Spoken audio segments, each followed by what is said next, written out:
sekulu lego makadi sekulu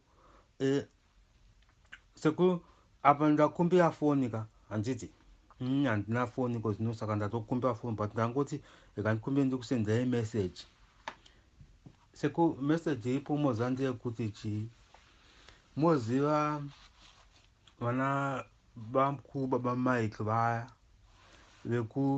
vekumhiru Kalunde uko handika kozouya Dhagi andimomuziva uyu mupana waida kumbonoita chisoja uyu akakonwa kumanya kozouya Absalomu uyo kumbonzi hanzi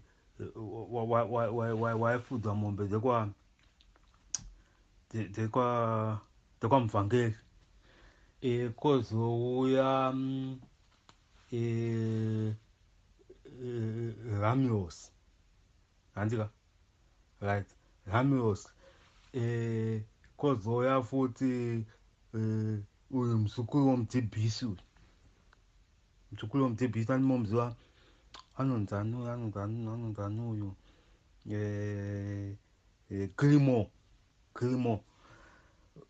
vanhu vose vavo sekuru moziva kuti